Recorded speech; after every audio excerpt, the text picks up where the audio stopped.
welcome to Arise. My name is Oni Egbuna, and you're watching us live here at the King's Palace at 5371 East 5th Street, Katy, Texas 77493. And so, as you know, we are in the month of October. And October, our theme for here at TKP is Divine Covenant. It is also our family month, so we're focusing on the family in this month.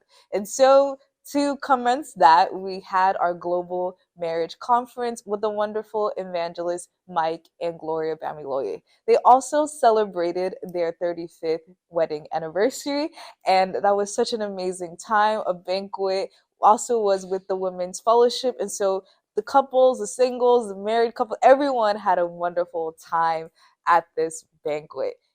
And coming up next, we're going to be watching the interviews from Joshua and Damilola Mike Bamiloye. They started the interview and we watched a bit of it on Friday. And so today we're going to be watching the full interview. And so please stay tuned for that. All right. Hello, everybody. Today we have the Bamiloye brothers in the house and we're going to be talking, how about we call it growing up the Bamiloyes? That works. That works. All right. To my right is Joshua, aka J Mikey, and to my left is Dami, aka Baba. Sounds like that, Just take it. I'll take it. All right, so we're good. So again, congratulations, moms and pops. 35 years of marriage, huge. A lot of people don't even make it to 35 minutes of marriage. Trust me. Las Vegas, they get married in 30 minutes, they divorce. So congratulations to dad and mom. We really celebrate them. Quickly, all right. So let's start with the fun part. What have been your fun moments in living in the Bamiloye's house, growing up with Bamiloye? Well, fun moments. I think everything. I can actually pick up a fun moment and say this is it. But I think the experience in itself, it's amazing. I tell people I can't remember, like for me, I remember when we were growing up, you know, that's the days of Barala and the show, not the early movies. And then I was still in primary school. You know, it didn't occur to me how far those movies have gone and, you know, what God has used those movies to do. So anytime I'm in school, and you know, the teacher just talking and, you know, wants to know the students. So everybody, what's your name? Everybody start mentioning your names. You, what's your name? What's your name? What's your name? What's your name? And I guess my friend, what's your name? My name is Damilola Mike Bamiloye. The reaction. You're a shower son. You know, all those things. You get wondering, who is the shower again? Yeah, you need to go watch it if you don't know who the shower is. You know, so you got still wondering that the attention, at the times teacher will have to call me, sit me down and begin to ask me a question. So your dad is my family, mom is Bamiloye. Oh wow, you know, so this special recognition and everything. So by God's grace, and I really got the glory for giving us great parents, and the fact that even the name alone, the Mike Bamiloye alone, the doors it opens, you know, to the glory of God. It's so humbling, you know. So every time I'm thankful to God, every time I have an opportunity to just pray and just to thank God, one of the things I thank God for is God giving us that open doors, you know, through the names and everything. So that for me is one of the things that. So it got to a point where we just get used to it. Get used to the. But not taking it for granted. Of course not. Of course not. Awesome. Yeah. J Mikey, fun moment. Tell me, fun moment growing up. And one of the fun moments that I can remember, and the reason why it's fun is because of the drama involved. And I'll just mention one. Devotion. And the reason why I say devotion is because if you've done something illegal in the Bamiloye house, so I put it in quotes, and then maybe mom corrects you the night before or the day before, we are always 99% sure, whatever, because we use open heavens when we're together, so we study with it. Whatever the devotion is talking about, we can be sure, we would have known amongst ourselves that mom, by the special grace of God, will steer that conversation to what happened last night. So you're talking about giving. Yeah, if the devotion was about giving, for example, and what happened was maybe you talk back at them the night before. Then God from giving is good, and you know that's why sometimes when God wants to talk about pride, the way mom is good at steering the conversation, and then you be like, wow. So and you're looking at her like, really? Like, really? No, you will not know. You will not. You just flow. So it's at the end of the day, like, wait a minute. What did she just do? Another fun time growing up, actually. This one is when back in the day, I tell my wife, and Adisha tells his wife that we started fasting, fasting as early before we even knew how to spell fast. Oh my God. As early as 3 years. 3-4 years. Compulsory fast though. We started fasting though. Wow. And they're like, it's not possible. I said, this thing is possible. We started fasting. And many times we with other children, because the Mount Zion is made up of different families, and all the children will all come together, we'll sit down by the passage, and we'll take pap and a cube of sugar. And so we started fasting as early as possible. And by the time also, this is another time I won't forget, where I did something really wrong. I spoiled my sister. My sister was a baby then, so she has this bag. So I spoiled her bag. And my mom was like, who spoiled this bag? I didn't tell anyone. I kept it to myself. And there was this guy living with us. So mom was like, if Tammy didn't spoil this bag, then this guy had to spoil this bag. So you just spoiled, but I didn't spoil the guy was trying to confess that I didn't spoil the bag. And I was quiet. My mom was like, you spoiled this bag. So they put all the blame on the guy. And it was really bad. But in the middle of the night, my mom came and woke me up. Tammy, come. So I followed her to the room. She sat me down. She looked at me. She said, you spoiled the bag. And I was like, I started crying. So when I was praying in the middle of the night, my goodness. Holy Spirit revealed it to me. Fun moment. I know that you spoiled the bag. I was like, I'm sorry. That next day, so my mom took Psalm 91. Oh my goodness. The Bible. Each verse was a stroke of the cane. So he that doeth it in the secret part must bring your hand. Oh my God. She would tell me to say, she would recite it. I would recite after her a stroke of the cane. So Psalm 91, I think I was like 12 or 17. I can't remember the verses. Wow. But all that verse came with each stroke of the cane. Must be really fun growing up. That's one of the things I won't forget. Awesome. So tonight I can't forget that story. I sports the bag. So that's why every time I do something, I remember. So we need to shoot a movie. Damn, sports the bag. So Demi, how many years have you been married now? 5 years now. 5 years. Okay, pretty good. And Josh? 4 years. 4 years. Okay. So quick question. In your 5 and 4 years of marriage, what have you been able to imbibe from your, growing up looking at your parents' marriage, of which both of you are fruits of that marriage? What have you been able to take from their marriage? You see them, I mean, you work with them, y'all work together, right? So what have you been able to take and imbibe into your own marriage? So I think for me personally, I think it's the culture of devotion. And that's, let's look at, for example, the morning devotion, coming together as a family, prayers, and singing God's praise. I can't forget, see, when we're with mom and dad, our morning devotion, first of all, is compulsory. And number two, it's like a service on its own. Sometimes it takes 1 hour. And if you complain, so the spirit can just show up. If you complain, extra minutes. What's the word now? Stimulating the spirit to go turbo mode. So the more you complain, you add more 30 minutes. That 30 minutes that she will have is to correct that pride. Yeah. The reason why you are complaining in the first place, she will correct it. So that's about 30 minutes. So if you are going somewhere, say 8:30, and devotion is still going on 8:15, 8:20, 8:25, just keep quiet. So just agree with everything. And let it go. But it did a lot in our lives. We don't think the parents don't joke with it. And so I kind of imbibe it in my family, in the sense that I bring my family together. I have 2 daughters now, by God's grace. I have Gloria and I have Grace. And as small as they are, just bring in the culture, just instill into them the reality of Jesus. Like now, when we were young, everything about us was just saturated with God's presence. The cartoons we were watching was spiritual, was Bible, was about Jesus, about everything. We used to watch cartoons like The Donut Man. The Salty, all those cartoons that talk about Jesus and everything. And Bible stories. We watched all those Bible stories of David and Goliath. As small as we were then, those are the things that saturated our And you were environment. made to watch Agbaranla as well. Well, we watched it, yes. You know, there was a particular film that I watched that I started crying. I didn't know it was the beginning or the end. It was Rapture. You know, but the film where, so that film really, it really did a lot in my mind then. Because my mom was one of the people that was left behind in the movie after the fact that she was left behind, and she was tortured. I was like, no, I don't want to. You know? So now, you know, we are very selective about the things that I'm very selective about the things that I expose my children to.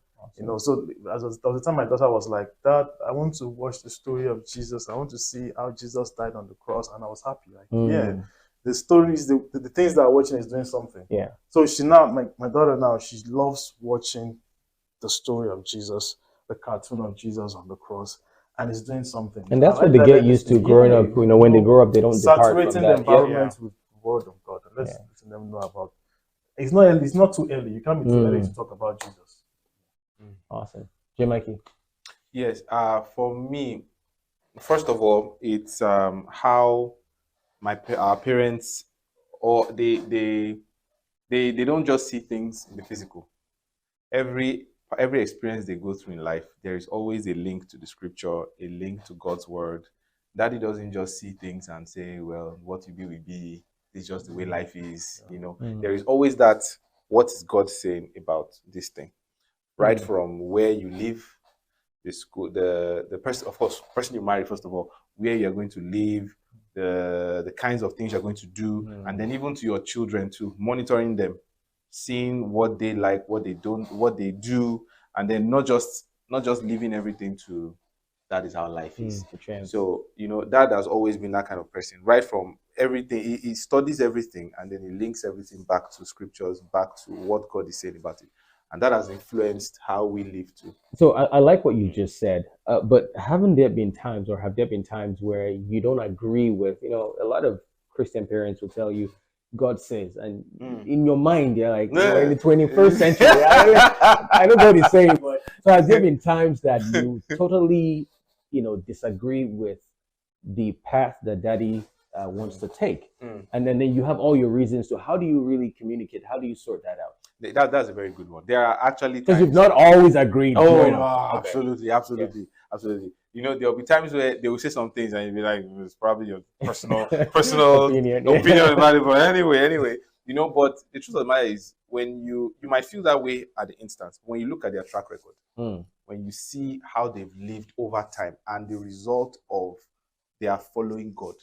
If it was a case where God said something in the past, maybe after a few times, and then you now be like, actually, did you say it was God? And then you are seeing something else. You know, but we've seen the results time and time and again, and not just in our adulthood, right from our childhood. Just like when God asked them to change Dami school from one school to the other, at that point in time, maybe it was like, why and everything, but staying in that school and then all the experience and then what happened eventually proved that truly God had spoken. So many times we won't agree with them.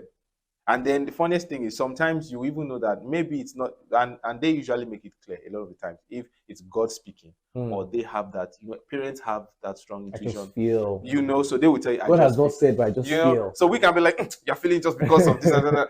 But because of that track record and because of things that God has used them for in our lives, it has helped us to succumb and to obey. Awesome. Great. All right, so Dami, I'm going to come to you now. Okay. So, you know, I'm not sure how true this narrative is, but a lot of Christian parents are always right. They're never wrong. Have you ever seen your parents maybe come back to say, you know, I'm sorry, or acknowledge that they were wrong in a particular situation, and how did that encourage you? Yeah, so I first of all, my parents are humans, you know, so they're, you know, even though they are servants of God, my father is a man of God and my mom is a woman of God, you know, there's still the man aspect, you know, and there are times actually when Dad had come out to say openly that I made mistakes in this area, and God corrected me and did this to me, and God told me this is wrong, and these are the things I've passed through. And that alone is a lesson for us. You know, when we realize that, okay, they're humans too, they made the mistakes, and so they learn. And God showed them mercy, you know, in the area of, okay, say there's some things they shouldn't have done, or statement they shouldn't have made, maybe out of anger, they made that statement or they did something, they took a decision they shouldn't take. And God said, don't take it. And there was the time my dad actually was telling me, I was saying that, look, as I was praying, the Holy Spirit cautioned me and reminded me of what I did the day before.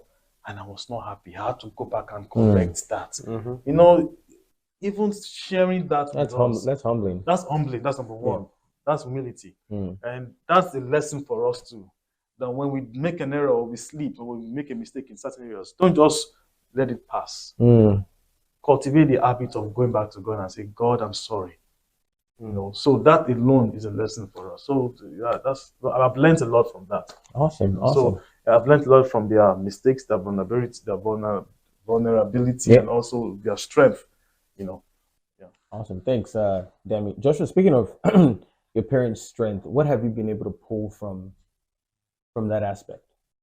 Speaking of their strength, a lot. A lot, actually. A lot. I don't even know where to begin.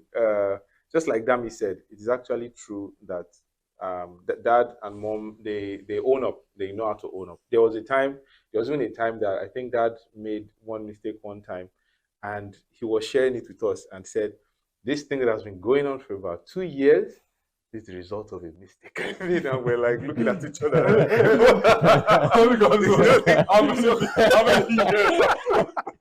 So, some people just quote it, they'll just cover it up and be like, it's part of the test of time. You see the mistake, if you had the mistake, you'll be like, So, and the position they are in is a delicate one. And we see how they push through and they make us understand that it is not their strength. They make us understand that a lot, that it is in the presence of God that they draw that strength. And many times when we also get to certain situations, we remember that it is not their strength. It is the Spirit of God working through them all the time. So we see that that's why they make us understand that we shouldn't joke with prayers and the time we spend with God, because that's where we get the strength. So even when we are married, and there's this tendency for people to say, I'm married now, your culture, my culture, different. This is it doesn't. Marriage doesn't end it still bring it down. Okay, drama ministers are fasting. This fast, you're gonna fast. December, we're still gonna come together, pray, and receive. Every few months we're coming together. So it's not we're coming together and then Dami and Joshua are married. If they want to come, they can come. No. So so yeah, in a lot of ways, but I'll just leave it with this aspect. Awesome. Let me and I'll get to you shortly. Evangelist Mike versus Brother Mike. Okay. Yeah. Okay, I should. Okay. I know there's an inside joke with the Brother Mike. Yeah. But the beauty of it is Brother Mike likes to spill into the evangelist Mike terrain, if I can put it that way. Yeah, because it's hard, because people who have had encounters with Daddy will not say, Daddy is evangelist Michael. We don't. They feel that Brother Mike. So it's hard to say this is when. This is when the evangelist Mike. The beauty of it is that is can I say it's almost always spiritual, even in his personal times, in his private times. There's some people that you can tell that, okay, this is this person outside, and this is this person inside. Outside is but inside is sometimes there's a consistency in character. Yeah. So how do you catch fun? I mean, if this man is spiritual all through. That's the beauty of Brother Mike. We can be joking now. Yeah. See, no. Apart from wait, let me chip this in. I choose to disagree. Now, this is the funniest thing. Dad can be joking. Daddy is mommy. No. I disagree. Dad can be joking with us, right? No, he jokes. And then we can be having fun. No. He can be having fun casually right now. And then in the middle of the fun, Daddy will just drop one prophetic word. If you are not careful, better catch it. Then he will just laughing and he will just drop it. But mom has been with Daddy for so long that she knows when Dad has dropped it. Character. Character. Daddy can be with you, and it doesn't have the word. It can be quiet. Yeah, that can quiet. Yeah. Quiet for 5 hours. You can together in the same room. But at the same time, that can be. But mommy will find a conversation. So she's the life. Mommy will find a conversation. Life of the party. You know, so thank God for mommy in daddy's life. No, but that can be fun when he wants to. For example, the typical example. I mean, I remember who bought the first Monopoly for me and taught me how to play it. You know, things like that. Who bought the video games for us? It wasn't mommy. Oh, it was that? Oh yeah, it was that. So did he buy the Monopoly? Then he put the Bible beside it. So you see what I'm saying? He buys Bible for mommy. He buys every birthday Bible for mommy. But for so dad knows how to have fun. But what Dam is now saying is that consistency in his character. When he's preaching, that is not 100% firm in preaching. You will see humor. You add drama to it. But in the midst of all that, he's dropping words that you better catch those words. That's the way he's at home as well. So he might be serious, and then even when he's having fun, be sensitive. When God drops a word through him, receive it. So that's consistency in his character. Awesome. All right, so let's go into ministry. Both of you are in ministry full time, and it's just been a blessing that you have taken this toll in life. God has called both of you specifically in this manner. What have you seen in their life that have propelled you to want to become a drama minister, an individual that worships God through the arts of drama and play the stage? Yes, passion towards God, because if not for them, if not the consistent word that we hear from them, we probably could have been doing this thing for the Lord.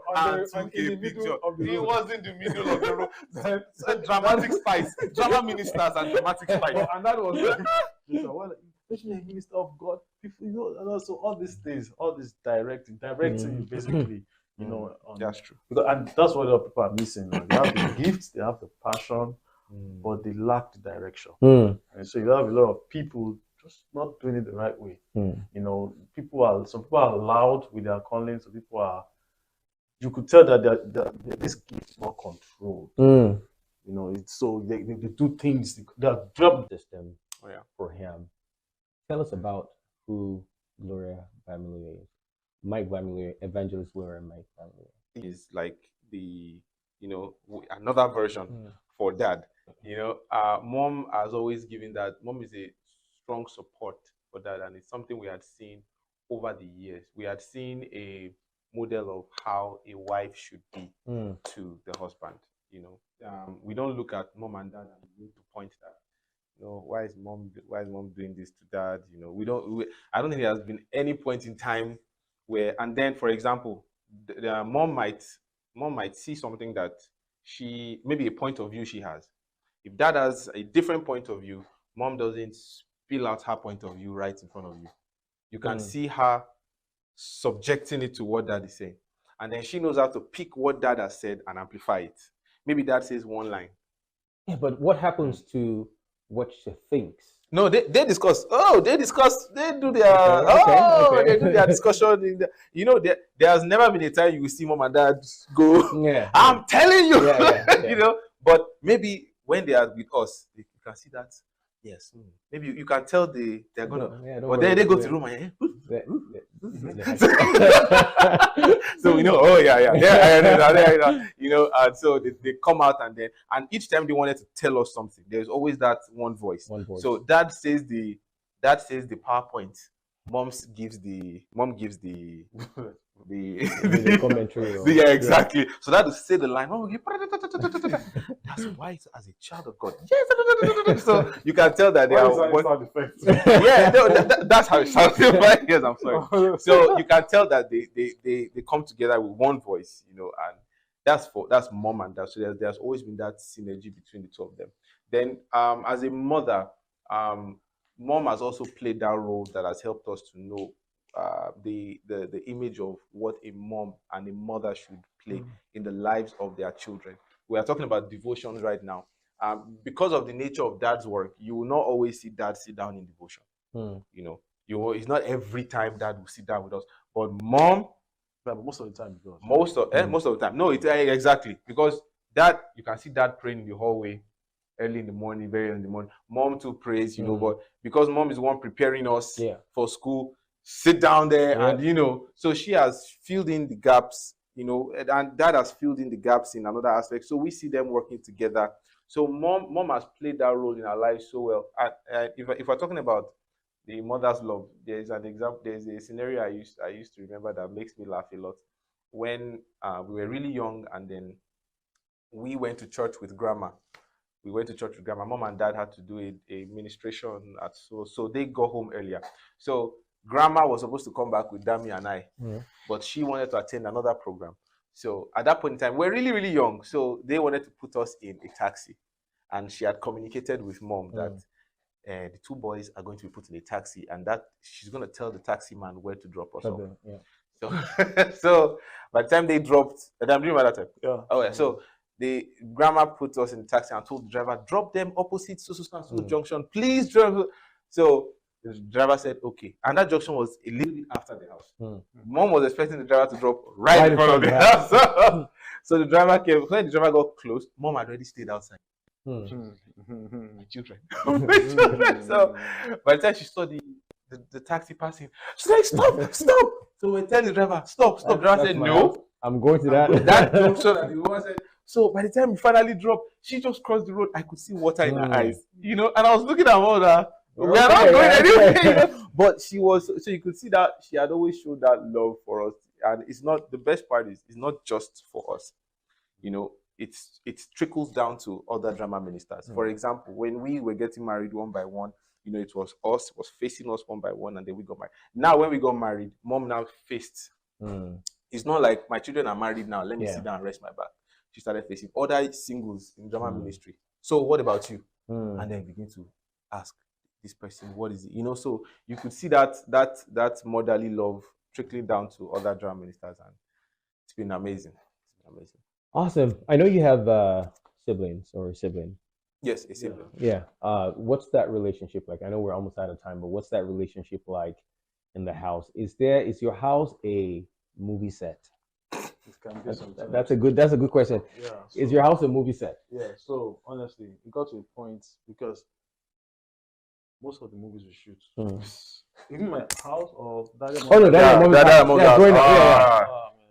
the house is a movie. Yeah, the house has been turned upside down several times. You see some houses in most of the movies. Some consistent set. I've seen this house in this school. Somebody came to our house one day and he entered. I was like, this room was used for this movie. This room. So you could tell that most of the movies we shoot was in Daddy's house.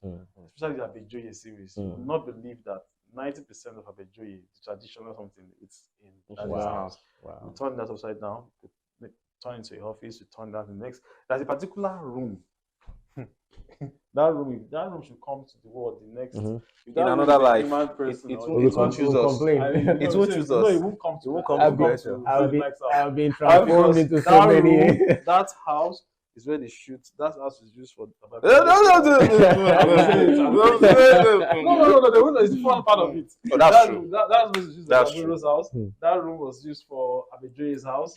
That room was used for, in the 30 pieces, the police station. That room was used for a club scene. The club scene, the shrine, and it's in Daddy's house. So Daddy's house has been used and overused and everything. And the good thing is, as that for a German minister, whatever you have is not yours, it's from God.